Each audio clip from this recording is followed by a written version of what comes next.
Hey everybody, it's Ryan from Pie Records, and I'm here with Jamie from the Mystery Man. How are you, Jamie? Doing great, Ryan. Thanks for having me. Yeah, no problem. So I was listening to your music, and is really really a good start to my day. Um, Thanks. yeah, no problem. Let's go right in and start with how you got into surf music and how you started the band.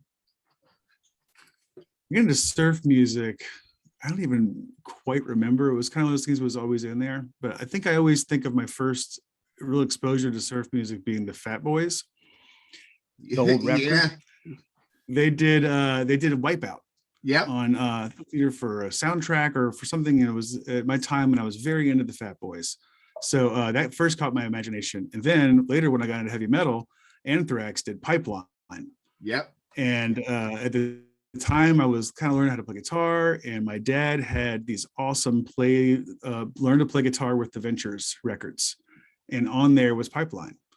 So I pumped it into my head constantly, and then just kind of dug in there. And then, of course, when Pulp Fiction hit and the surf explosion of the '90s happened, I grabbed everything I could, and it was off to Awesome. the races. When did the Mystery Men start? I saw you have a few releases. We officially started in late 2007, and we didn't play until 2000, about mid 2008. And we didn't originally, the reason they're called the Mystery Minutes, we didn't have a name. And someone kind of talked us into playing our first show. And I was just like, just call us the Mystery Men until we figure something out. And it just stuck. We just Oh, added nice. question marks on it. Yeah, I saw So the picture. 2007 is really the start date. Do you guys wear those question marks when you play? No, we used to wear masks, these like clear plastic masks Uh-huh. that were that made us look just obscured. I was trying to find a kind of a way of like fuzzing our faces out, like you would in like a video where no one, when Yeah. someone just didn't get clearance or something like that. Some way to do that live. And the closest thing I found was this clear plastic mask we put over ourselves. It made us look very, very creepy. It was great, but they were hot. You couldn't see, you couldn't breathe. It was terrible. And then everybody kept bitching about it all the time. And then people were like, "You don't need the masks anymore," and all that stuff's fine. We were just like, "Forget it." I don't miss them. So, tell me a little bit about how your releases. Like, take me step by step, year by year, about how you got to this point. Well, we started with our first release, which is an EP called Session Obscura.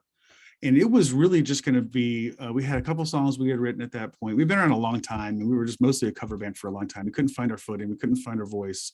We had a little bit of an unstable lineup for a minute. And then once our lineup kind of solidified, we started writing music in a big way.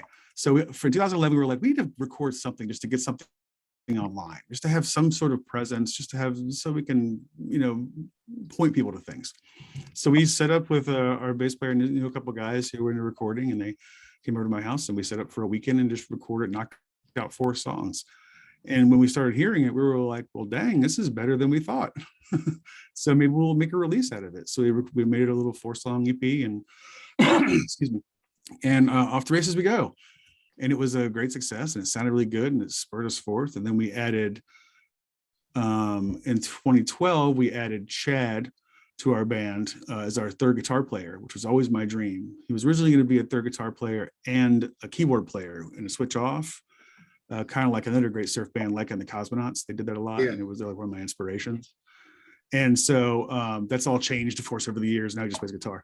But he is a musical genius. So he's our arranger of stuff. So when he came in with a blast of ideas, and then we really found our sound and found our voice. And not long after that, we recorded our first full length, which was what was the name of that record? Sonos Delirium. That was our first big effort, and we were very proud of it. And it was a labor of love, and it was all done within the band, and it was great. It was great for years. We wrote on that success for a long time. It was really a great record. And then we got the itch again, and had all these new songs we keep pumping out. And then we recorded Firewalkers, and we'll see the Firewalkers had a long history. Firewalkers, we started recording it in, I think, 2017, early 2017. And it kind of got into development hell towards the end. And it went from one mixer to another mixer. And then there was some financial problems. We had to raise it to a GoFundMe to get it finished because like I was had all the money saved up and then my house got robbed. Oh, And so all the money went away. So thankfully we had these wonderful fans who helped us out through it all. So we ended up getting the album finished and we with a mixer, Adam McIntyre. It was really sounded wonderful. And then we put the CD out and it was great. And now we're hoping to one day get it on vinyl. We just got to raise the money for it. It's been a long process. It will one day happen if it kills me. you guys. So that's kind of where we're at now, right? Yes, we like to do everything. We like to keep our fingers on everything. It's ours. Awesome. For awesome. sure. So what are you doing right now? You mentioned that you might be recording.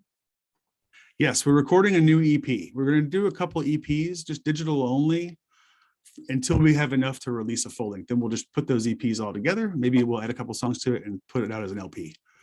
That's our idea. Cool. So instead of just being silent for a long time, let's have little things out there so people can at least have the music and hear the music. Did you do a lot of writing during lockdown? Some, yes, some. Not as much as probably we should have or would have liked to, but yeah, I think we took a lot of ideas that were kind of half in the hopper and really perfected them and got them into good shape. I think it was a good time to do that, to kind of sit and really get creative and pull things together. Cool. So is it going to be more along the lines of like your current sound, or is it like kind of amped up a little bit or taken a little further? I would say it's more of a development of our own sound. I think all of our albums have kind of grown in kind of a vastness and an emotional journey in a way, you know. So hopefully more of the same. I think that we have a sensibility that we like to write to. We like to play with sound and play with a lot of melody and harmony. So I think there's a lot more of that and a lot of cool moody stuff on the horizon. Awesome. So where are you selling your stuff? Do you have a website or? We have our central website, which is the mysterymenofsurf.com. And that kind of points you to everywhere because we are available on Spotify and we sell our stuff on Bandcamp and we're on Facebook and Instagram and Twitter and all that stuff. But Bandcamp's probably the best place to go to buy our stuff because we can get digitals there. It's the only place we sell CDs online. We have a good handful of Firewalker CDs left. Some t-shirts, not a lot of t-shirts.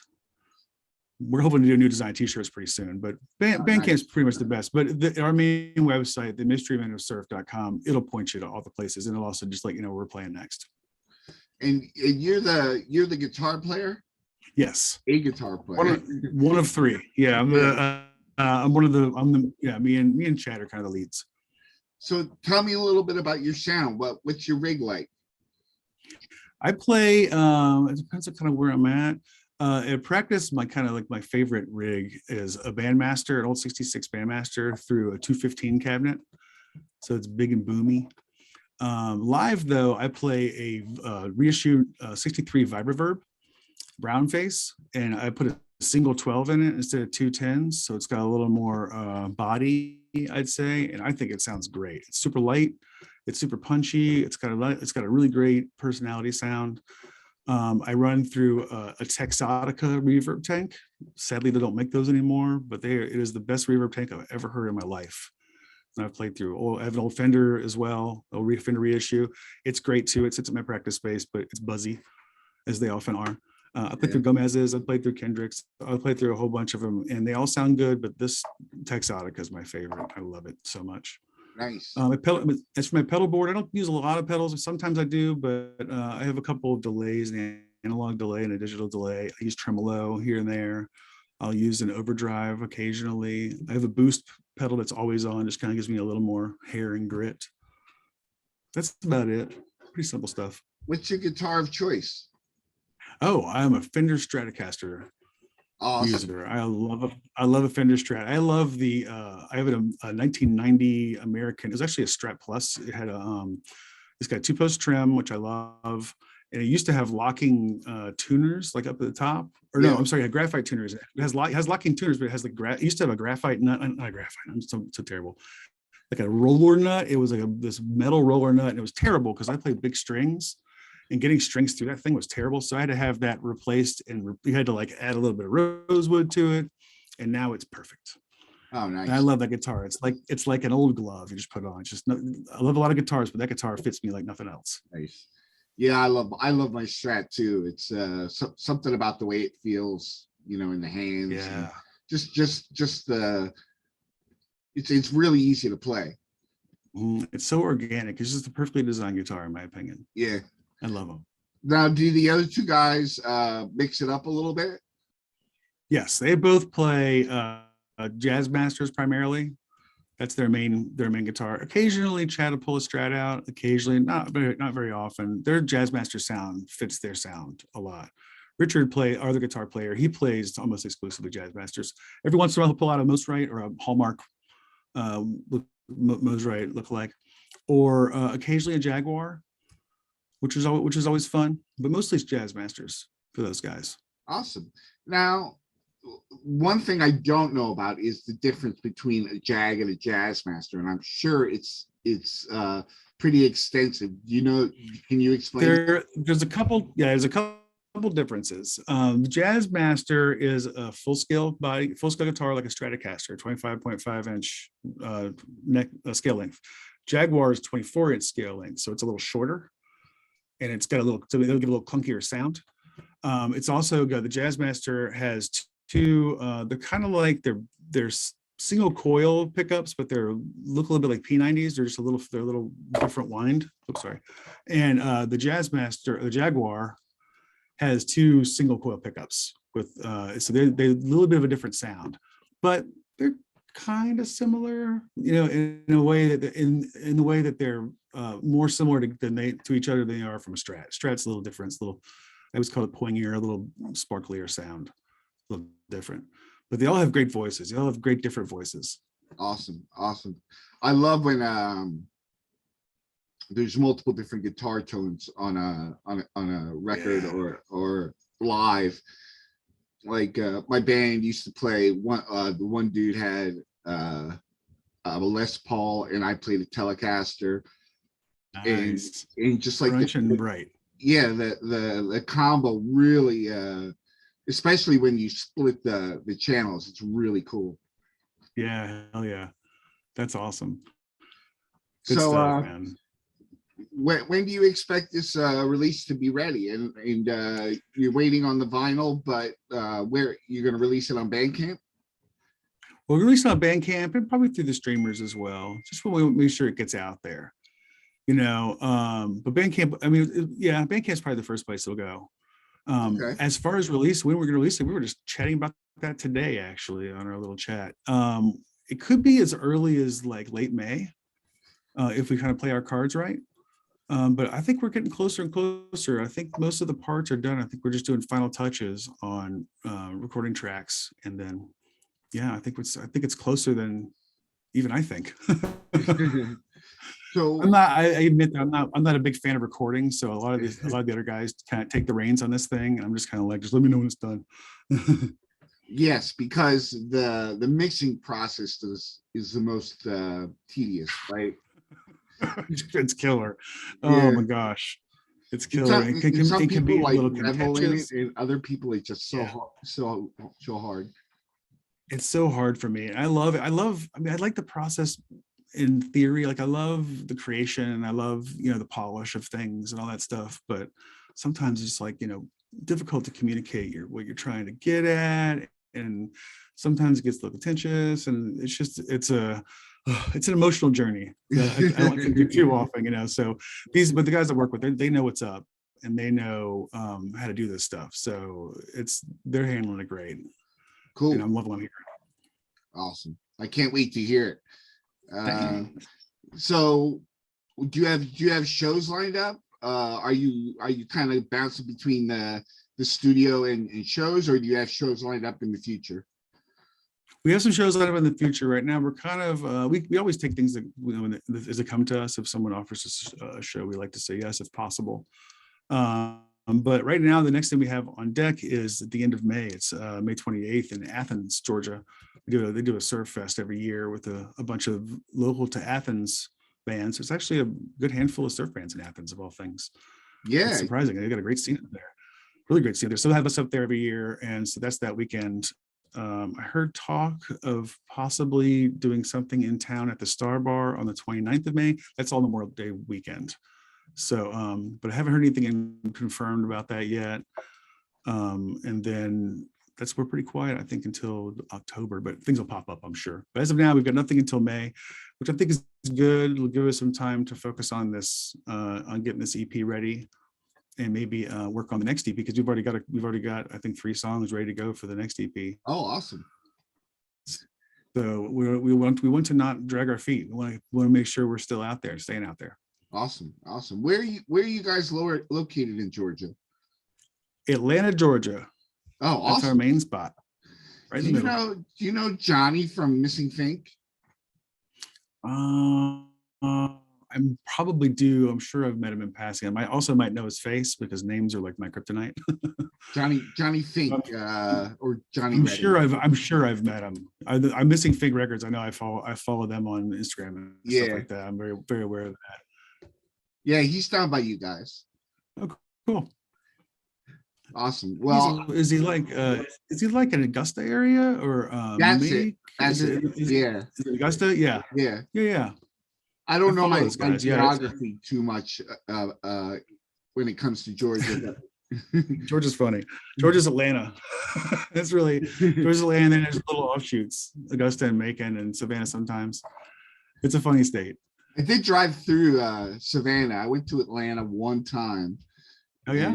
And of course I had to get myself some Waffle House. Oh yes. But it was a nice trip.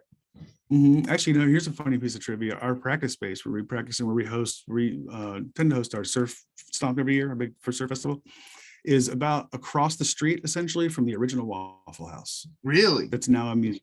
Yeah. It's kind of down the street a little bit, but it's like a stone's throw from our area. Nice. And it's like I used to drive by it every day coming from my house. It was great. That's awesome. Yummy. Yeah, they have I think it was the pecans that I get when I go there. Oh yeah, it's big. We got a lot of those around. it's so much to take in because there's such a variety. Yeah. Anyways. Oh yeah, it's a wonderful town. Oh yeah, Atlanta's a fun town, man. I love living here. It's a great place. I went to I'm a news guy. I work in news, so I went to visit. I went to visit CNN. Sure, yeah, CNN Center and all that. I was a little let down by the tour, but still cool to see the newsroom and everything. Yeah. It's so crazy. It's right down there, and headline news is down. At least was down there. Yeah. I don't know what's going on anymore. I work in television myself. I work in animation, and you think I know what's going on, but I don't know anything. All right, man. Thank you, Jamie, so much. And, thank you so much, Ryan. We really appreciate being a part of this. This is great. Yeah. If you ever need any help promoting anything, if you ever come up north, northeast. Yeah. I'd love to come and see you guys play. Sure, we'd love it. And to meet you guys in person, it would be awesome. But right now, I just want to wish you a great day and have a great night. Thanks, I appreciate it. I'll probably hit you back up when it comes time for releases on these things if you want to, chat again. Awesome. Get the word out for these things. Cool. Awesome. Have a great night. Thanks a bunch, man. Sure. Appreciate it.